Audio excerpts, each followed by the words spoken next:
Good morning everyone and आप सभी का एक बार फिर से स्वागत है आपके अपने यूट्यूब चैनल सिलेक्शन अड्डा में। और डेट है आज की 8 नवंबर। शुरू करते हैं आज के करंट अफेयर्स के साथ।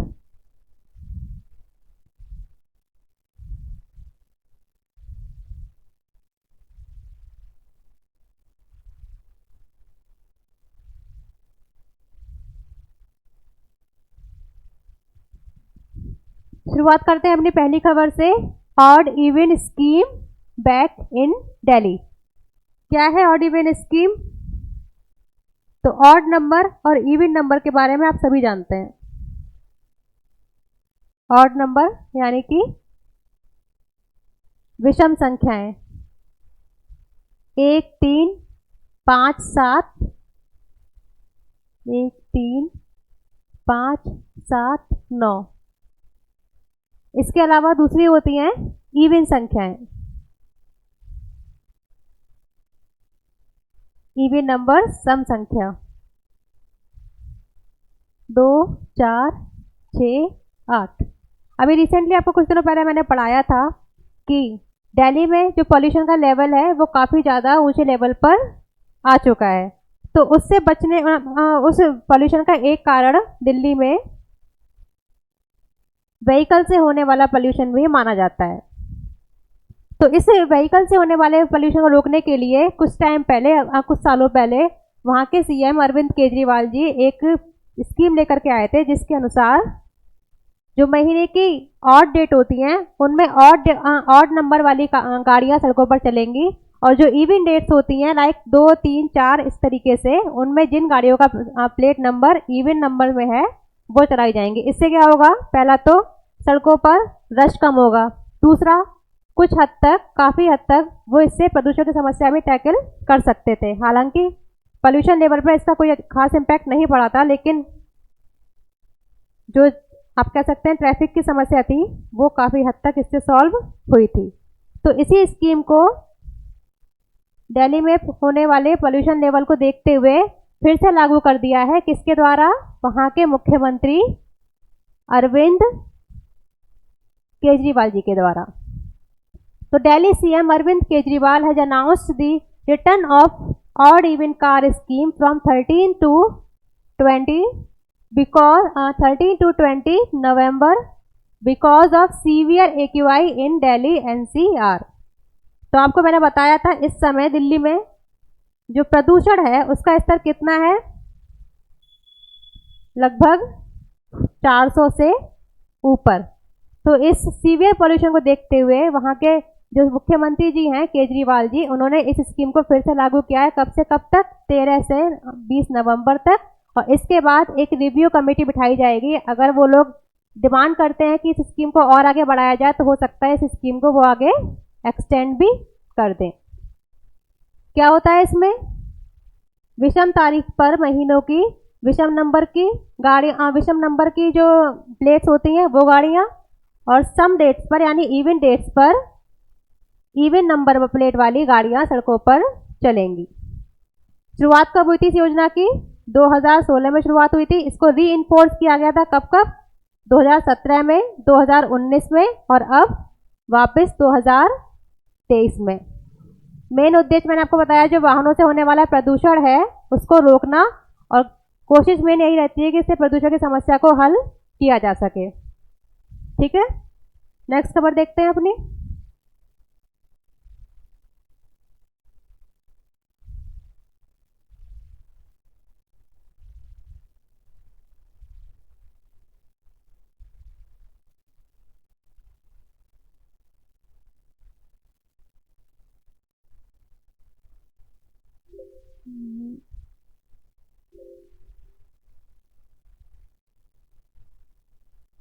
अगली खबर है हमारी साइमा वाजेद जी के बारे में।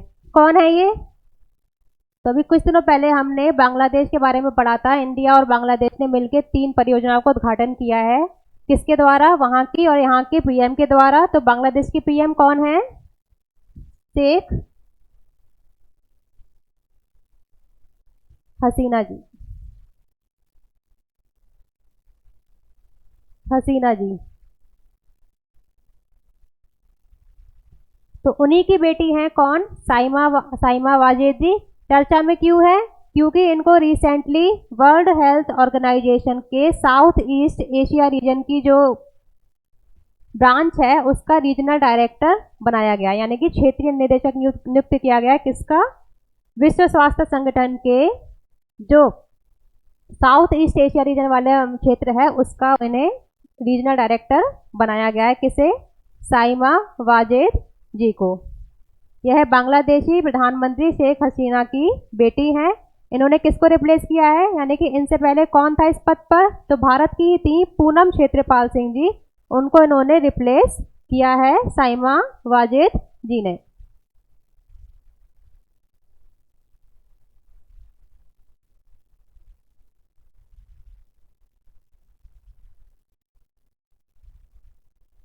अगली खबर है IED blast in Chhattisgarh Sukma district. तो छत्तीसगढ़ का एक सुकमा जिला है जो काफी हद तक नक्सलवादी एक्टिविटी से प्रभावित क्षेत्र है। तो वहीं पर क्या हुआ है? आईईडी ब्लास्ट हुआ है। किसके ऊपर? तो वहां पर आप सभी जानते हैं कि इस टाइम इलेक्शन चल रहे हैं, तो उन्हीं इलेक्शन में एक सीआरपीएफ जवान था जिसकी ड्यूटी लगी हुई थी। इसके अलावा दो और पोलिंग एजेंट थे। इन तीनों के ऊपर हमला किया था माओवादियों ने, और इसकी वजह से उन तीनों को काफी इंजरीज हुई हैं। छत्तीसगढ़ के सुकमा जिले में माओवादियों द्वारा किए गए आईईडी हमलों में एक सीआरपीएफ जवान और 2 पोलिंग एजेंट्स क्षतिग्रस्त हुए हैं। यह घटना सुकमा जिले के टोंडा मरकज इलाके में माओवादियों द्वारा घटित की गई थी। माओवादी मेनली क्या होता है? चाइना के जो माओ जेडोंग जी थे, माओ जेडोंग, इनकी जो आइडियोलॉजी थी, इनको मानने वाले लोगों को बोलते हैं माओवादी। मेनली क्या चाहते हैं ये? कम्युनिस्ट्स। बाकी इनकी कुछ डिमांड होती है सरकार से, उनको पूरा करवाने के लिए ये इस तरीके की घटनाएं करते रहते हैं। घायल जवान उस समय चुनावी ड्यूटी पर तैनात था। आईईडी की अगर बात करें तो इसे बोलते हैं इम्प्रोवाइज्ड विस्फोटक युक्ति या इम्प्रोवाइज्ड एक्सप्लोसिव डिवाइसेस। मेनली ये हाथ से बनाए हुए छोटे छोटे बम होते हैं जिनके द्वारा जिन्हें वो किसी पर हमला करने के लिए, अटैक करने के लिए डिजाइन करते हैं।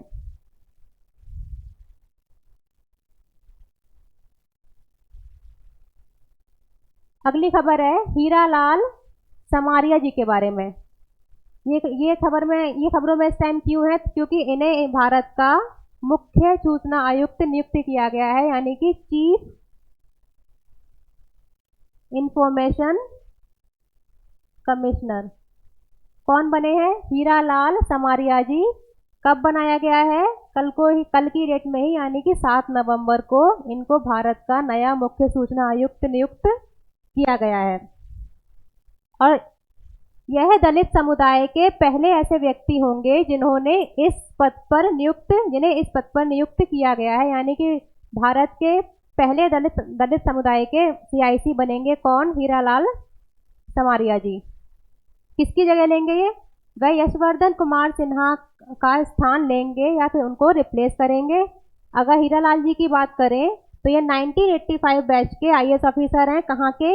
तेलंगाना कैडर के। तो तेलंगाना कैडर के आईएएस ऑफिसर हैं कौन?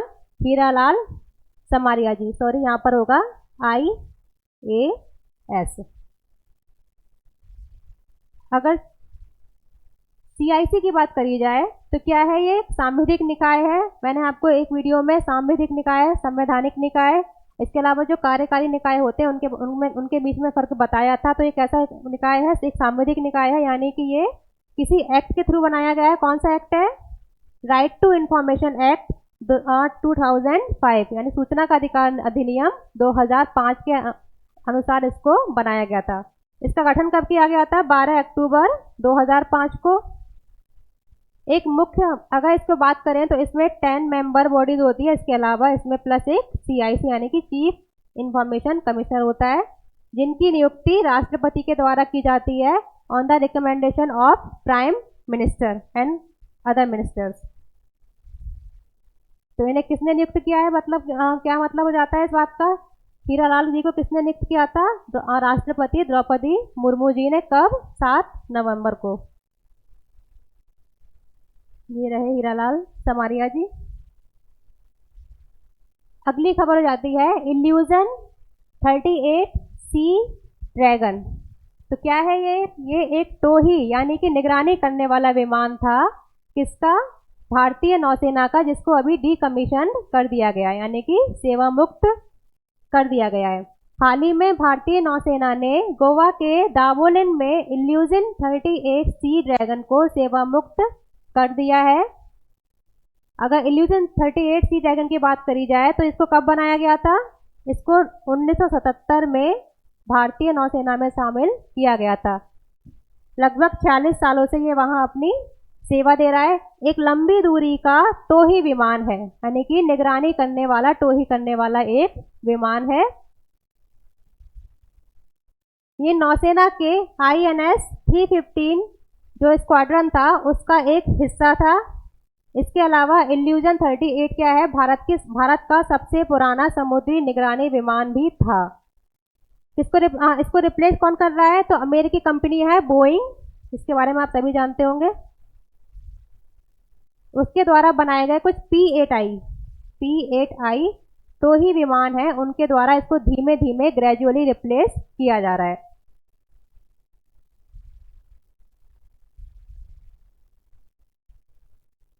सेवेंथ गंगा उत्सव 2023 नाम से पता चल रहा है कि कुछ गंगा नदी के बारे में ये खबर बन जाती है। क्या खबर है देखते हैं। हाल ही में 4 नवंबर 2023 को डॉक्टर अंबेडकर अंतर्राष्ट्रीय केंद्र में गंगा उत्सव 2023 का भव्य उत्सव आयोजित किया गया। यह संगीत, नृत्य, ज्ञान, संस्कृति और संवाद का एक जीवंत मिश्रण था यानी कि अलग अलग यहाँ पर प्रोग्राम्स कंडक्ट किए गए थे जिसमें संगीत, नृत्य, ज्ञान, संस्कृति इन सब के बारे में कंपटीशन कंडक्ट किए गए थे। आयोजन कहाँ हुआ था इसका? आयोजन इसका कौन करता है? राष्ट्रीय स्वच्छ Ganga mission, national mission for clean Ganga. किसके अंदर आता है ये? मिनिस्ट्री ऑफ जल शक्ति, जो कि भारत सरकार के अंडर आती है। मेन उद्देश्य क्या है इसका? नदियों से जुड़ी परंपराओं को पुनर्जीवित करने एवं नदियों के कायाकल्प के बारे में लोगों को जागरूक करना। मेनली जो गंगा नदी में बहुत ज़्यादा पॉल्यूशन लेवल बढ़ रहा था उसको कम करने के लिए और नदियों का वापस से पुनर्निर्माण करने के लिए, उनको पुनर्जीवित करने के लिए ये उत्सव मनाया जाता है। और कौन सा संस्करण है इसका? 7वां संस्करण है इस साल। 7th women Asian championship trophy 2023 देख लेते हैं क्या खबर है। आखिर इसमें कौन जीता है? ऑब्वियसली हमारा भारत जीता है, इसलिए चर्चा में बन जाती है। हाल ही में भारतीय महिला हॉकी टीम ने रांची के मारंग गोम के Jaipal Singh astroturf hockey stadium में खेले गए एशियन हॉकी चैंपियंस ट्रॉफी 2023 का खिताब अपने नाम किया। इतना लंबा नाम आपको याद करने की कोई ज़रूरत नहीं। आपको क्या याद रखना है? इसका आयोजन कहाँ किया गया है? झारखंड में। ठीक है। इस प्रतियोगिता का भारत ने फाइनल मैच में किसको हराया था? तो India defeated Japan team in final match, यानी कि भारत ने जापान की टीम को फाइनल मैच में हराया। भारत ने यह खिताब दूसरी बार अपने नाम किया है। इसका आयोजन मैंने आपको बताया कहाँ हुआ था? झारखंड में। और फाइनल मैच का कहाँ हुआ था? झारखंड के ही राजधानी रांची में। कुल कितनी टीमों ने इसमें पार्टिसिपेट किया था? तो इसमें कुल 6 टीमों ने पार्टिसिपेट किया था। अगर इस ट्रॉफी की बात करी जाए तो शुरुआत कब मानी जाती है इसकी? 2010 में। और इसका आयोजक है एशियाई हॉकी महासंघ, यानी कि एशियन हॉकी फेडरेशन द्वारा ये गेम आयोजित किए जाते हैं।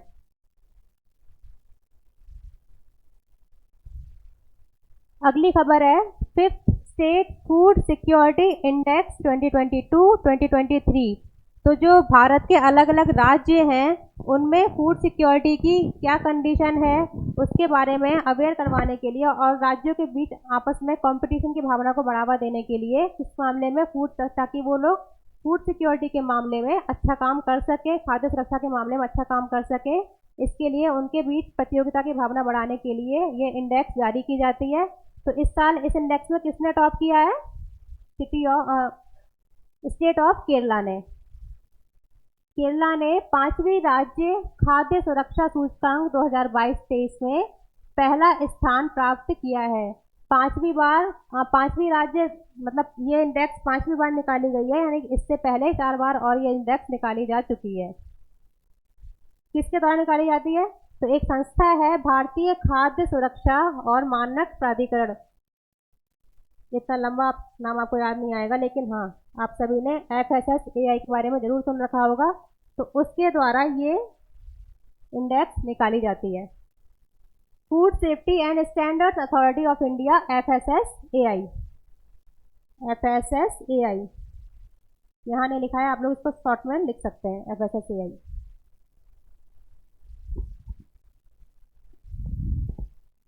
देख लेते हैं आगे। अगर लार्ज स्टेट्स की बात करी जाए, बड़े राज्यों की, तो इसमें केरला ने टॉप किया है एंड सेकेंड नंबर पर पंजाब, थर्ड नंबर पर इसमें कौन आता है? तमिलनाडु। अगर यूटीज की बात करी जाए, यूनियन टेरिटरीज की बात करी जाए, तो फर्स्ट पे आता है Jammu and Kashmir, then Delhi and उसके बाद चंडीगढ़। यानी कि जम्मू कश्मीर और केरल राज्य में जो फूड सिक्योरिटी का आंकड़ा है वो सबसे अच्छा वर्तमान समय में है। उद्देश्य क्या है? राज्यों एवं केंद्र शासित प्रदेशों के प्रदर्शन का अलग अलग पहलुओं में मूल्यांकन करना, खाद्य सुरक्षा को सुनिश्चित करना।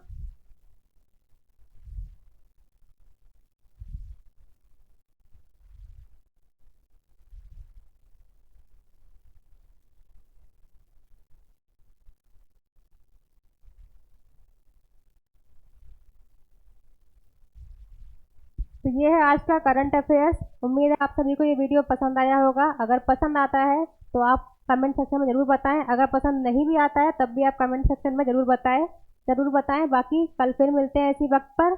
इस वीडियो की जो PDF है वो आपको टेलीग्राम पर शेयर कर दी जाती है डेली का डेली, तो आप वहाँ से इसका एक्सेस ले सकते हैं।